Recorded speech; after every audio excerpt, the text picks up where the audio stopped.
Order! Order! You are an incorrigible delinquent at times. Behave yourself, man!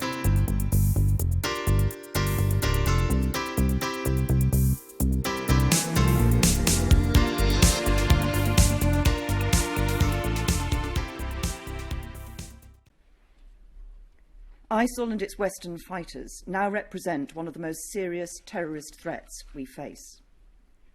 They have shown their brutality by murdering, raping and torturing men, women and children in the territories they hold, and by murdering Western hostages, including British citizens, in the most savage way imaginable.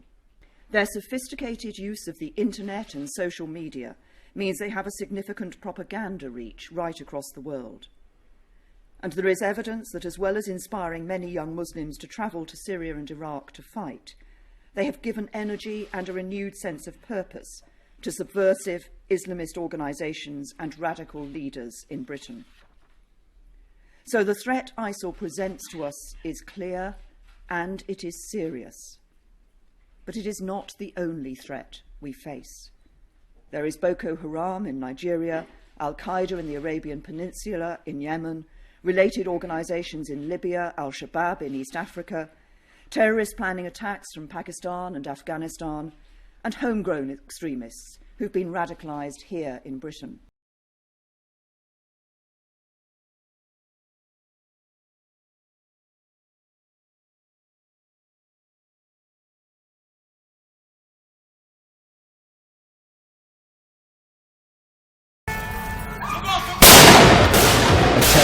In Brussels, the city is rocked by explosions at the terror airport in the heart of Paris. Terror at a shopping mall in Munich. Police are hunting for 3 gunmen.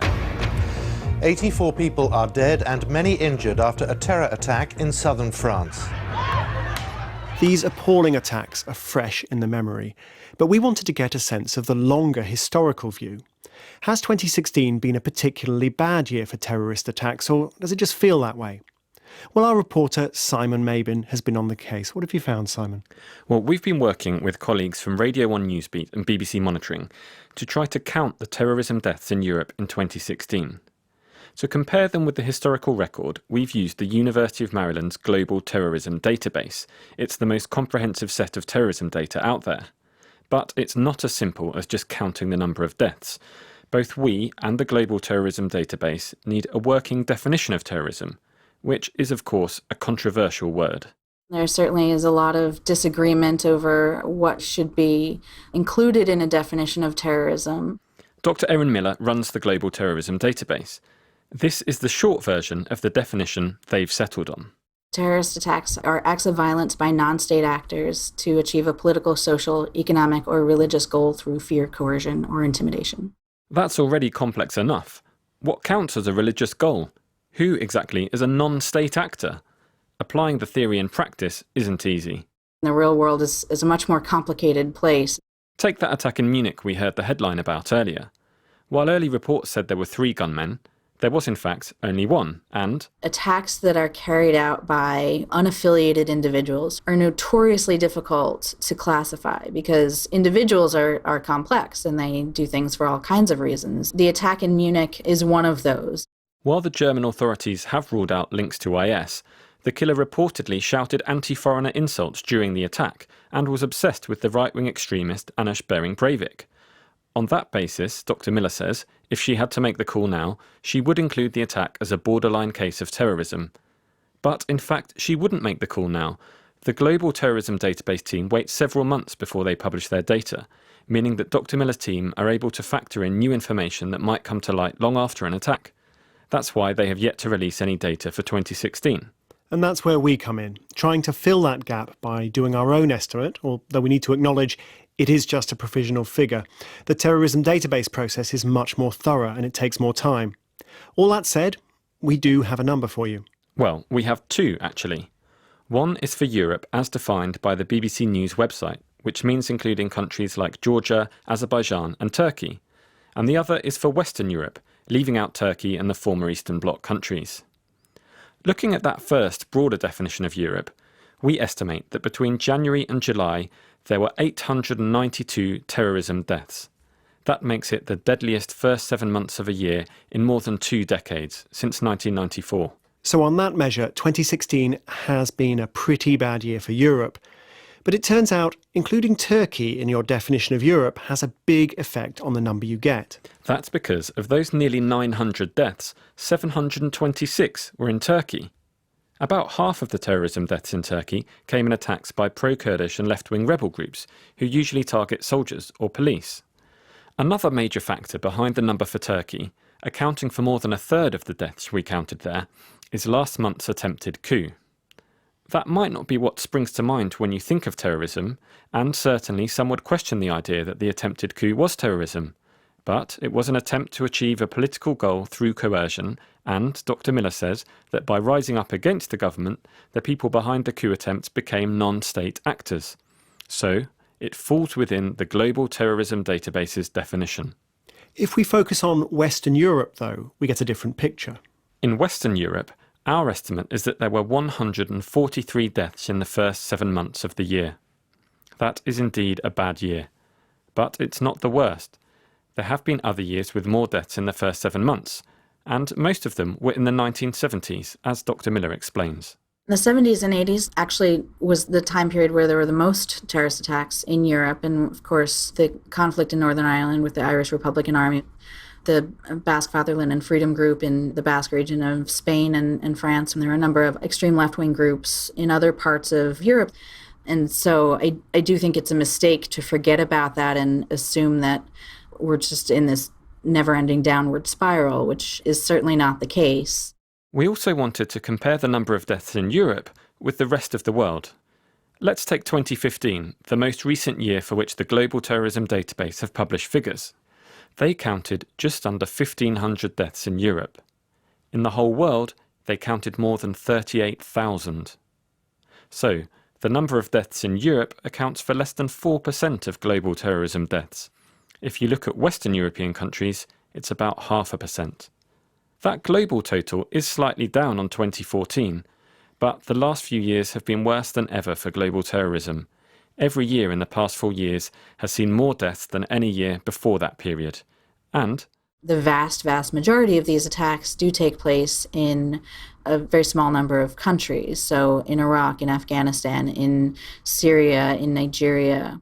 Because Dr. Miller and her team get their information from media reports, it's also possible that a small part of that rise is just down to there being more information out there.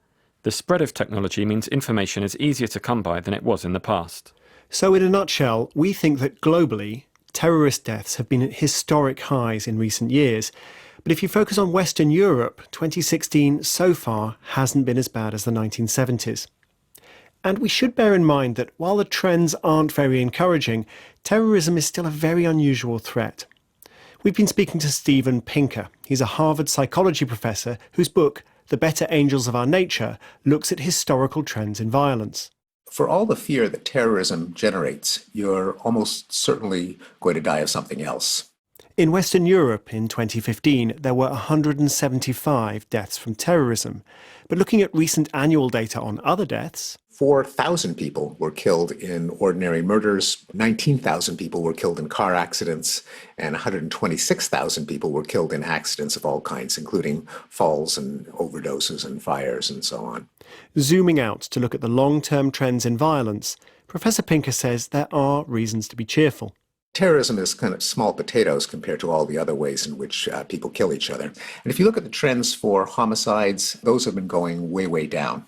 And indeed, wars have decreased a lot in the last 70 years. It used to be that countries were pretty much always at war with each other. And then after they had one big, horrific war, the worst of all time, World War II. Since then, the trend has been way down. And the number of people killed in wars is a fraction of what it used to be. Professor Steven Pinker.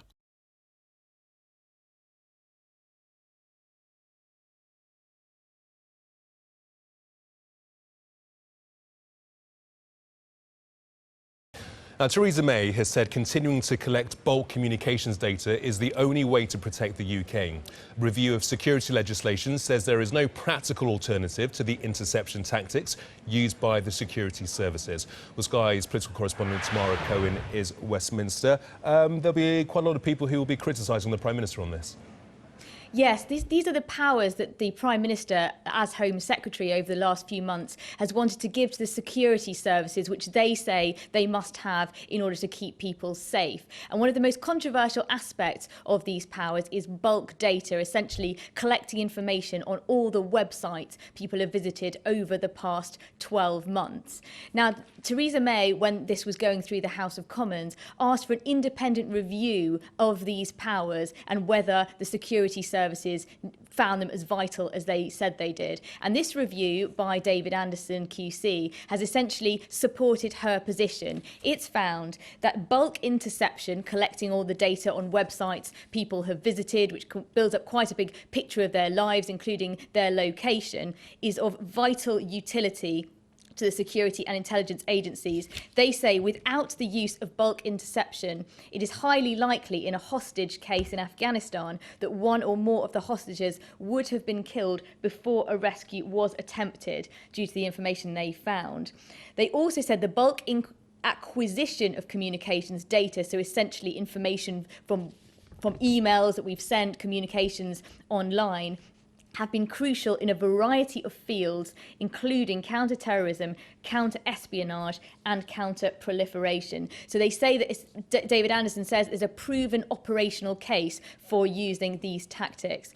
Now, Andy Burnham, Labour's Shadow Home Secretary, who requested this review, said it was vital to build the public's trust in the need for these powers after critics raised a number of concerns, particularly about the internet service providers holding the data for this period and whether it was safe with them, and whether the powers for the security services to look at it were too broad, with some campaigners saying that the line between freedom and security had been crossed too much. Now, this bill has now passed all its stages in the Commons, and it's now in the House of Lords, where a number of criticisms have been raised on this. But Theresa May will be pleased that this review has backed her position, and she said in a statement that it demonstrates these powers are of crucial importance to the security and intelligence agencies to protect the British public from the most serious threats. Tamara, thank you. Tamara Cohen in Westminster.